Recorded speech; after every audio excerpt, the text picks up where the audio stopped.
In the heart of Africa, where the sun blazed and the rains had forsaken the land, there lived a boy named Katope. Born under a rare celestial event, Katope was no ordinary child. The village of Nkuzi, once lush and thriving, now stood on the brink of despair. The rivers had run dry, and the earth had cracked, revealing the pain of a land yearning for rain. As the people prayed, their eyes turned to the skies, hoping for a miracle. Katope's grandmother, the village elder, had always known there was something special about him. She often told the tale of his birth during a meteor shower that lit up the night sky with streaks of silver light. The stars, she believed, had blessed Katope with a gift, a connection to the elements, a power that pulsed through his veins. As he grew, it became clear that Katope could sense the life within the earth, feel the heartbeat of the land, and commune with the spirits of nature. As the drought worsened, the people of Nkuzi struggled to survive. The fields, once full of golden crops, lay barren. The animals, once strong and plentiful, grew weak and perished. The villagers' hopes began to wither, like the leaves of the trees. But Katope could not stand idly by. Deep within him, he felt a calling, a duty to save his people from the cruel grasp of the drought. One evening, Katope sought the wisdom of the village elder, his grandmother. She spoke of the sacred mountain, where the ancient rain spirits slumbered. The journey to the mountain was perilous, filled with dangers both seen and unseen. It was said that only the purest of heart could awaken the spirits and bring back the rain. Before he departed, the elder handed Katope a talisman, an old, weathered charm that had been passed down through generations.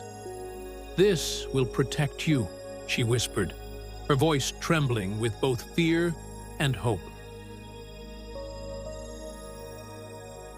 With the talisman around his neck and determination in his heart, Katope began his journey. The path led him through dense forests, where ancient trees whispered secrets in the wind. He crossed treacherous rivers, where the currents tested his strength and resolve. Along the way, Katope encountered mystical creatures, some who offered guidance and others who challenged him. Each step brought him closer to the sacred mountain, but also closer to the unknown dangers that awaited him. At last, Katope reached the sacred mountain. At its peak, he faced the final guardian, a serpent as old as time itself.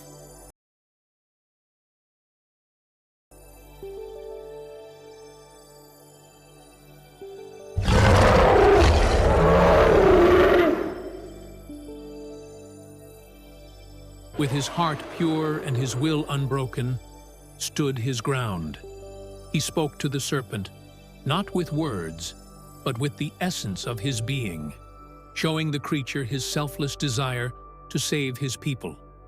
The serpent, moved by Katope's bravery, allowed him to pass. Inside the sacred cave, Katope found the rain spirits, ethereal beings of mist and light. He knelt before them, pleading not for himself, but for the village of Nkuzi. He spoke of the suffering of his people, the dying land, and the cries of the children who had never known the joy of rain. The spirits listened, their forms swirling around him, and then, in a voice like distant thunder, they granted his wish. "You have proven your worth, child of the stars. The rain shall return." As Katope descended the mountain, the skies began to darken, and a low rumble echoed across the land. The first drops of rain fell, slowly at first, and then in torrents, as the heavens opened up. The villagers, seeing the miracle unfold, danced in the rain, their hearts filled with joy and gratitude. The rivers swelled with life, the crops began to grow, and the land was reborn. Katope returned to the village, not as a hero seeking glory, but as a humble guardian of his people. He knew that his journey was only the beginning of his destiny. The bond between him and the land would guide him in the years to come, as he continued to protect and nurture the place he called home.